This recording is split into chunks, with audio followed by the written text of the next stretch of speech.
On the Go. Kaleen from Austria, thank you very much for being here today on the set of Elle on the Go with Ginta. We're here in Malmö, Sweden, and I want to know, what was the first thing that you put in your luggage when you packed for Sweden? Wow, a good question. Thank you for having me, first of all. I think, let me remember that moment. I think the first thing I packed was definitely like some of my outfits that I got sent from my stylist, so just to make sure that all of them are in there. Yeah, and I think the last thing was my toothbrush, because I still needed it in the morning. Yeah, but lots of suitcases, way too many. Yeah, how many? I think loads. 4 big ones and then 3 small ones, and then also carry on things and things that did not count as suitcase. You had to go to the special luggage section. So wow, lots of things. Amazing, yeah. Amazing. And how did the turquoise carpet go yesterday? Oh, it was very, very nice. It was unfortunately a bit rainy when I started the carpet, but then the sun came out and it was just nice, yeah, to talk to everyone, to also meet artists that I have not met at pre-parties before, and then of course to, yeah, have this feeling of, okay, now the rest of the world, I mean, for us, the process has already been going for quite some months already, but to have the rest of the world also tap into Eurovision season this year, it was an amazing kickoff. Really fabulous. Yeah. What were you wearing? I was wearing a black leather latex coat. It looked like a dress, but it was actually a coat. Yeah, from a Serbian designer. Where do you get your inspiration for fashion? Oh, well, actually, in my private life, I'm not the most fashionable person. I'm more practical. So what do you wear? Just gym clothes, basically. Okay. Really basic, like things that I can move well in. And now here I treat it like a fashion show, because why not? I feel like at Eurovision you cannot be overdressed. So Kaleen gets to go full out. So I have Stefan Orlic on board with me. He's my stylist, and he, yeah, brings me all of those amazing pieces.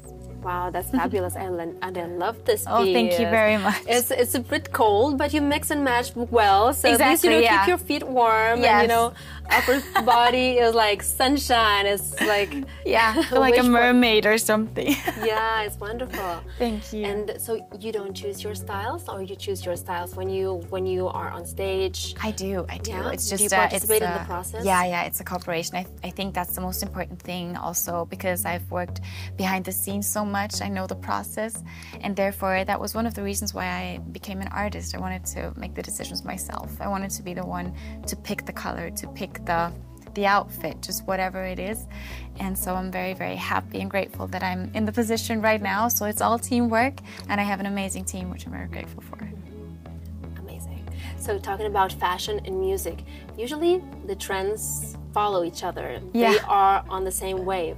How would you define your fashion and music style right now? I feel like now, at the moment, it's time to try out things, to elaborate a little, and also just to have fun.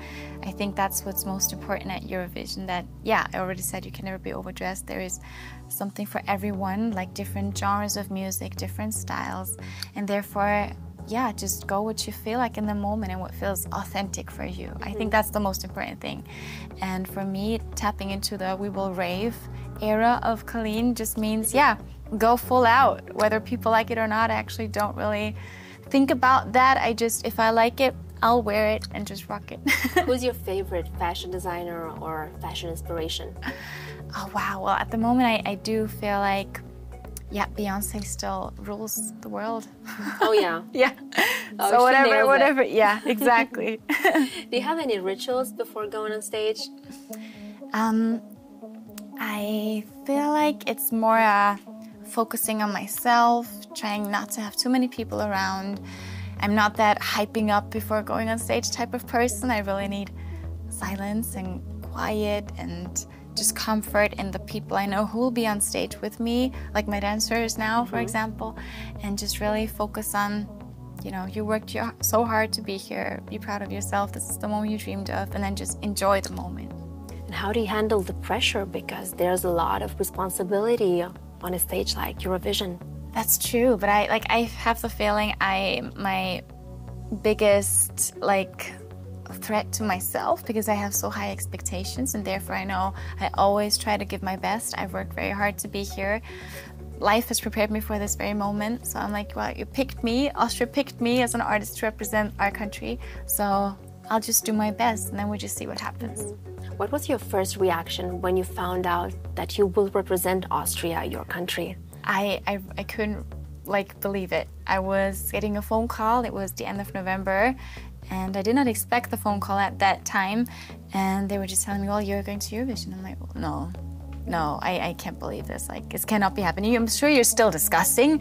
Like, can I already be happy, or I don't believe it. Was it on your list, like wish list, or? Yeah, it was like on top, really? Right on top. Yeah, and therefore I still haven't grasped it fully yet that like this is my performance that I'm doing here, that my dream is coming true. It's just so big that maybe someday when I show the videos to my kids, I'll understand that this is actually something that happened and that I've worked for so hard. Did you visualize, meditate? How did you attract things? How do you usually Yeah, I try to do that, but also sometimes I find it difficult because when you get caught up in the, I'm sure it will happen, I'll just attract it, and then it doesn't happen. It's very, very devastating. And I've been there before.